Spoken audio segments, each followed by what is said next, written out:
দামছড়ার প্রতিবাদী কলমের সাংবাদিক এবং বিশিষ্ট একজন লোক ফকির উদ্দিন, ওনার বাড়িতে পরশুদিন রাতে প্রথমে একজন লোক দুর্বৃত্তরা এসে ট্যাঙ্কিটা কাটে। আজকে আমি ওসিকে আমরা দেখিয়েছি, জলগুলো বের করে দেয়, তারপরে আগুন ধরিয়ে দেয়। কিন্তু আশ্চর্যজনকভাবে পুলিশ কোনো সোমোটো মামলাও নেয়নি এবং পুলিশ এটাকে ফায়ার সার্ভিসের উপর দিয়ে এটাকে একটা সাধারণ অগ্নিকাণ্ডের ঘটনা হিসাবে চালিয়ে দেওয়ার চেষ্টা করছে। জানি না এর পিছনে কার কি হাত আছে। তবে আজকে এসে ওসি এবং থানার আধিকারিকরা এসেছিলেন, ওনাদের আমরা আজকে হাতে নাতে দেখিয়ে দিয়েছি এবং আমরা ওসিকে বলেছি আগামী 24 ঘন্টার মধ্যে আসামিকে অ্যারেস্ট করতে হবে। যদি আসামি অ্যারেস্ট না করে আমরা পরবর্তী সময়ে যা করার আমরা করব।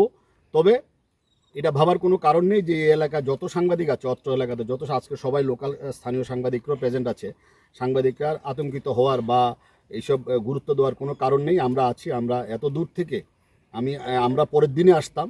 আপনারা জানেন যে আমাদের একটা নির্বাচন সদ্য শেষ হয়েছে, যে কারণে পরের দিন আমরা আসতে পারিনি।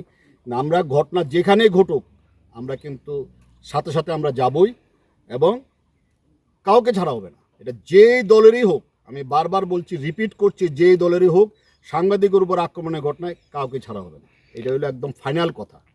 এটা আগে কি হয়েছে আমি জানি না, কিন্তু সাংবাদিকের উপর আক্রমণ হবে, এভাবে একটা পুড়িয়ে মারার চেষ্টা করা হবে, আর আমরা এখানে বসে থাকবো। আমরা কিন্তু প্রয়োজন আমরা রাস্তা অবরোধ থেকে শুরু করে বৃহত্তর মুভমেন্ট আমরা করব। এটা একদম পরিষ্কার। প্রথমে এসছে ট্যাঙ্কি কেটে ওনাকে হত্যার উদ্দেশ্যে আগুন ধরিয়ে দেওয়া হয়েছে। ভাগ্য খুব ভালো ছিল, ওই দিন বাতাসটা উল্টো দিক থেকে এসেছিল। একটা ঘর, ওনার স্টাডি রুম, উনি যেখান থেকে বসে নিউজ পাঠায়, এটা তো ইন্টেনশন ক্লিয়ার, যে রুম থেকে বসে নিউজ পাঠায় ওই রুমটা পুড়িয়ে দেওয়া হয়েছে।